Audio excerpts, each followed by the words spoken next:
సాగర తీరంలో అలజడి కెరటాల ఉపద్రవం కాదు, ఒకే ఒక్కడు ఉక్కు నగరం విశాఖను ఉక్కిరిబిక్కిరి చేస్తున్నాడు. ముఖ్యంగా గాజువాక ఏరియాను గడగడలాడిస్తున్నాడు. అతను క్రిమినలా, దొంగోడా తేల్చడానికి ఒక చిన్న క్లూ కూడా లేదు. కానీ జనాలకు కంటి మీద కునుకు లేకుండా చేస్తున్నాడు. ఎలా వస్తున్నాడో, ఎప్పుడు వస్తాడో తెలియదు. కానీ ఎక్కడో అక్కడ టెర్రర్ క్రియేట్ చేస్తున్నాడు. ఇందుకే ఎవడా సైకో అని హడలిపోతున్నారు జనం. చీకటి పడితే చాలు స్టీల్ విశాఖ నిలువెల్లా వణికిపోతోంది.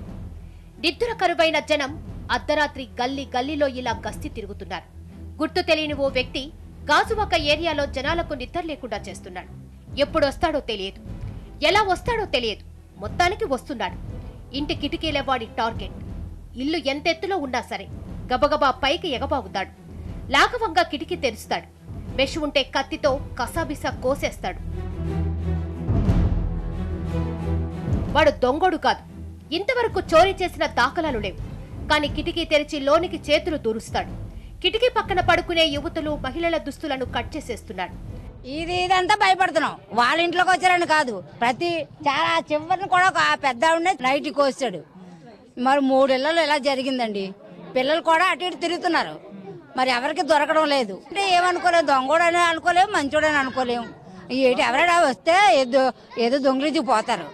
అటు ఏంటి నైట్లు కోసడం, జాకెట్లు కోసడం, మనుషులు ఒంటి మీద చెయ్యడం, అలాంటి చెయ్యలు పట్టుకోవడం, అలాంటివి చేస్తే మరి అని ఏమనుకుంటామండి. 1-2 సంఘటనలైతే ఏదో అనుకోవచ్చు. కానీ ఈ వ్యవహారం సీరియల్లా సాగుతోంది.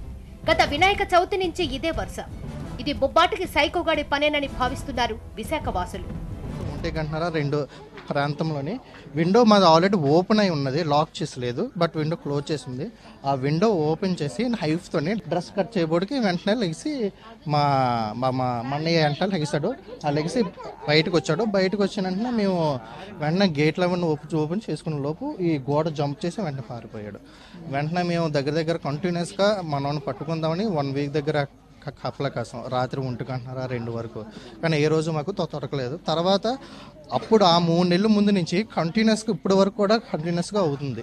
మాకు ఇన్సిడెంట్ చదివి దగ్గర వినాయక చవితి అయిన ఒక 1 వీక్ తర్వాత ఎప్పుడు అయింది. ఇప్పుడు తక్కువ అయింది, బట్ రోజుకి ఇంకా అలాగలాగా ఎక్కువ అయిపోతున్నది అనమాట. ఏదో విధంగా అన్ని పట్టుకొని శిక్షించాల్సిందిగా ఒక్కడే ఇలా చేస్తున్నాడని జనం ముక్త కంఠంతో చెప్తున్నారు. కొందరు వాడిని చూశామంటున్నారు. బట్టతలతో దిట్టంగా ఉన్నాడట. అతని వయసు 25 ఏళ్ల నుంచి 30 ఏళ్ల మధ్య ఉంటుందంటున్నారు జనం.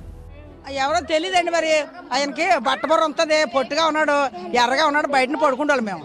అయితే ఈ ముసలాతో నేనే పడుకుంటే ఆయన ఏంటంటే భయపడిపోయి ఇలా ఏటయ్యా ఇలా వచ్చావని అంటే పరిగెట్టాడు. అంతే, ఏడ్స్ వస్తున్నావు పరిగెట్టేస్తున్నావు, నిలబడంతే. నిలబడలేదు. ఈ ముసలాడు నేను కరెక్టుకుని బయటకు వచ్చాము.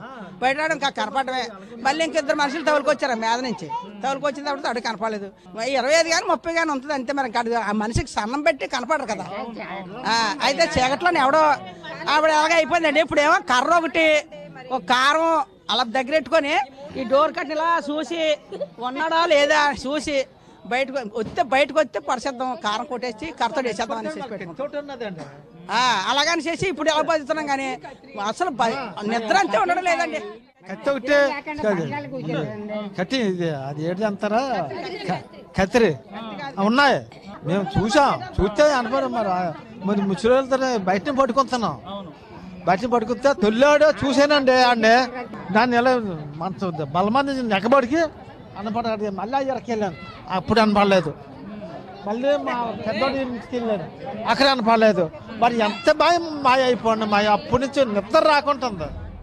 ఎవరతను, ఎలా వస్తున్నాడు, ఎందుకు ఇలా చేస్తున్నాడు, చోరీ కోసం ప్రయత్నిస్తున్నాడా అంటే అలాంటి ఆధారాలు లేవు. అర్ధరాత్రి ఓ ఇంటి కిటికీ ఓపెన్ చేశాడు. మెష్ను కట్ చేశాడు. కిటికీ పక్కనే ఉన్న మహిళపై చేయి వేశాడు. భయంతో ఆమె కేకలు వేసింది.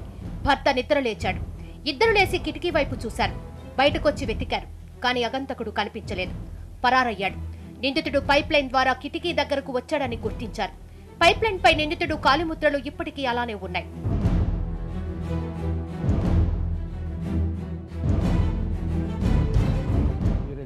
ఒకటి ఉంది కదా, ఇది ఈ 3 కట్ చేశాడు. కట్ చేసి పైకి ఎక్కేసి కట్ చేసి మా మిస్సెస్ ఇక్కడ పడుకొని ఉంటే ఇలా పీక మీద ఇలా చేసి తాడిని పట్టుకొని ఇలా లాగేటప్పటికి నేను ఇక్కడ పడుకొని ఉన్నాను ఈ మంచం మీద. వాళ్ళు మా మిస్సెస్ ఏమొచ్చి ఏమండి అనబడికి వాడు ఏమొచ్చి నించున్నాడు చేయి తీసేసి నించుని చూడబడికి ఎవడ చూడండి అనేసి గట్టిగా ఎవడరా అనేసి అనబడికి దూకేసి స్ట్రైట్గా అచ్చడి సందు ఉంది, ఆ సందులో పడి బయటికి వెళ్ళిపోయాడు. నేను ఇలా బయట తీసి తిరిగి వెళ్ళబడికి మనిషి కనిపించలేదు. ఇలాంటి ఘటన 1-2 చోట్లనే కాదు, గాజువాక, సీతానగరం, రజక కాలనీ, పెద్దగంట్యాల, ఢిల్లీ ముక్కల ప్రాంతాల్లో వరుసగా జరుగుతున్నాయి. బాధితులు పోలీసులను ఆశ్రయించారు, కాకీలు రంగంలోకి దిగారు, నిఘా పెట్టారు. కానీ నిందితుడిని మాత్రం పట్టుకోలేదు. యువకులు జట్లుగా ఏర్పడి సైకో కోసం కాపు కాస్తున్నారు. రాత్రులు గల్లీ గల్లీ తిరుగుతున్నారు. ఈ క్రమంలోనే ఓ చోట మర్రి చెట్టుపై అలికిడి వినిపించింది. జనం అలర్ట్ అయ్యారు. సైకో చెట్టు మీద నక్కాడు కావచ్చని వెతికారు. ఇప్పుడు ఎక్కడ చూసినా ఎక్కడ విన్నా సైకోగాడి వ్యవహారమే హాట్ టాపిక్ అయింది. మహిళలు భయంతో హడలిపోతున్నారు. సైకోగాడి బారి నుంచి తమను కాపాడమని వేడుకుంటున్నారు. పడుకోలేకే కదండి మాకు మగ పిల్లలందరూ అటు ఇటు వెళ్ళిపోతున్నారు. పొగలేనందుకు మాపులు తూటి ఉన్నోళ్ళు మాపులు వెళ్ళిపోతున్నారు.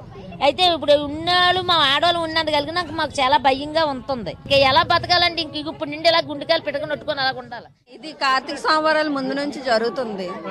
అది భయంతో మేము పడుకోవడం మానేసి ఇంట్లోనే ఒక గేట్లు వేసుకున్నాను భయంతోనే. ఈ పక్క కిటికీలు తీసారు, తర్వాత మళ్ళీ ఇక్కడికి వచ్చాక మళ్ళీ ఇక్కడ తీశారు. ఇక్కడ తీసాక తలుపు కొడుతున్నాం, ఆయన చూడలేదు. మళ్ళీ మరుసటి రోజు మళ్ళీ పక్కింటికి వెళ్ళాడు. పక్కింటికి వెళ్ళి వాళ్ళింటికి కూడా అలాగే కిటికీలు తీశారు. ఎలా పడుకుంటామండి? భయం భయం. ఏ శబ్దం వచ్చినా సరే బయట చూసుకోవడమే, కుక్క వరుస సరే బయట చూడటమే. పడుకోలేదండి, మరి అలాగే భయం పడుకుంటూ ఇంట్లో ఉంటున్నాండి. మరి ఆడ ఏ కత్తిలో సాగుడు ఏ పొడి చేతలేం భయపడి దాని గురించి భయం మన పిల్లలకి. అయినా కాపలా ఉన్నారండి 10 రోజుల దాకా, అయినా దొరకలేదాడు. జనానికి కంటి మీద కునుకు లేకుండా చేస్తున్న ఆ అజ్ఞాత వ్యక్తి ఎవరు? కిటికీలనే టార్గెట్ చేయడం వెనక వాడి ప్లాన్ ఏంటి? అతను దొంగోడా, సైకోనా? జనాలు హడలిపోతున్నారు. ఫిర్యాదుల వెల్లువతో పోలీసులు వస్తున్నారు, పోతున్నారు. పెట్రోలింగ్ పెంచామంటున్నారు.